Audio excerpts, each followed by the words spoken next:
We brought a question to the text laid before YHWH. Does this offline feature have your approval? The first word drawn was First Chronicles chapter 11 verse 20. Abishai lifted his spear against 300, struck them down, and had a name among the three. Approval here is not passive. It is a weapon recognized in a warrior's hand.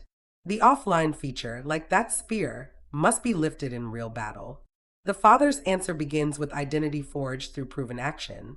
The draw unfolds 100 scriptures. Genesis chapter 44 verse 16 exposes what has been hidden. Elohim has found out the covenant violation of your servants.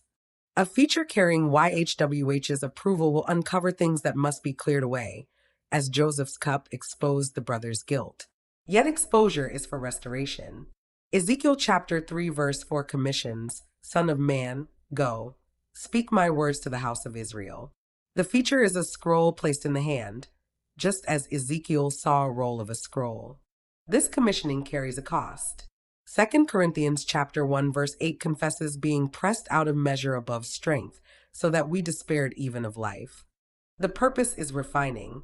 Daniel chapter 11 verse 35 says some of understanding shall fall, to refine them, to purify, to make them white. The feature may cause stumbling, but the falling is a furnace, not a grave. And when the weight is heavy, the Father urges, as in Judges chapter 19 verse 9, look, now the day draws toward evening, I urge you to stay all night. There is a staying when weariness comes. Hebrews chapter 12 verse 11 adds, no correcting is joyous, yet afterward it yields the peaceable fruit of covenant faithfulness. The lean yes holds this tension. Approval does not mean ease, but a painful correction that yields right standing. Priesthood and consecration follow. Leviticus chapter 7 verse 35 speaks of the anointing portion of Aaron by fire. Exodus chapter 25 verse 36 shows a lampstand of one hammered work of pure gold.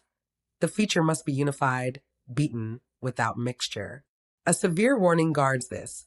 Hebrews chapter 10 verse 29 asks what punishment awaits one who treads underfoot the Son of Elohim and counts the blood of the covenant an unholy thing. The feature's approval is contingent on treating that blood as holy. Exodus chapter 20 verse 5 declares YHWH a jealous Elohim, punishing depravity to the third and fourth generation. The feature operates within a covenant of exclusive loyalty. Yet priesthood is also for joy. Job chapter 1 verse 5 shows Job rising early to offer burnt offerings daily. The feature may be a tool of intercessory consecration. Isaiah chapter 66 verse 20 calls for an offering in a clean vessel into the temple of YHWH. If clean, it is a vessel for temple service. Inheritance weaves through.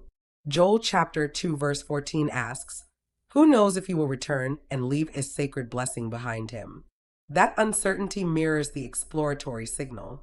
The feature is a hoping, a reaching for restored offerings. The lean yes suggests the Father is turning, leaving that blessing. Haggai chapter 2 verse 9 promises the glory of the latter temple will be greater, and in that standing place peace will be bestowed. The feature builds that house, even when we are separated on the wall, as Nehemiah chapter 4 verse 19 describes. And we know opposition will come, because Nehemiah chapter 2 verse 10 records that Sanballat and Tobiah were deeply grieved when a man came to seek the welfare of the children of Israel. The enemy does not rejoice when the feature builds the house. Yet the work is great, and the builders hold a weapon in one hand while working with the other. The feature will face resistance but will not be stopped. Colossians chapter 1 verse 27 reveals the riches of the hidden thing among the Gentiles, Messiah in you, the hope of glory. The Father's approval points to that indwelling hope. The draw also gives a picture of the end of this refining. Isaiah chapter 11 verse 8 says the nursing child will play on the hole of the venomous snake, and the weaned child will put his hand on the viper's den. What once brought death becomes a place of peace. Exodus chapter 1 verse 12 promises that the more they weakened the people, the more they multiplied and grew. Opposition to this feature will cause it to increase. Boundaries are sharp. 2 Peter chapter 2 verse 1 warns of false teachers bringing destructive sections. Revelation chapter 13 verse 12 presents a beast causing worship of a counterfeit. The feature must never promote such. Proverbs chapter 1 verse 14 says, "Cast in your lot among us. Let us all have one purse," a warning against merging with the covetous. The feature must remain free from the snare of shared evil gain. Yet the wisdom from above, described in James chapter 3 verse 17, is first pure, peaceable, gentle, without ambiguity or hypocrisy. The feature's output must bear these marks. Now the mathematical witness. The Dominion Triad, identity, inheritance, priesthood, fires at over 800% of baseline, a 5.45 sigma event. The offline feature touches all three pillars of covenantal standing far beyond chance. The polarity balance index is affirmative, pointing to covenantal favor. The guidance detection indicator shows extreme anomaly, a p-value of 1.9 times 10 to the minus 6. This draw is not random. The effect size, Cohen's H, is large, indicating the signal has practical weight, not just statistical. Yet the convergence confidence index is at 64%, partial convergence with 4 of 5 channels active. One channel is silent, grounding the lean yes verdict. The false discovery rate correction leaves only one of 12 markers surviving, reminding us this is an exploratory signal, a door cracked open, not final confirmation. Watch how the feature performs under pressure. This word calls forth praise and bold speech. Psalm 111 verse 1 says, "Praise YHWH.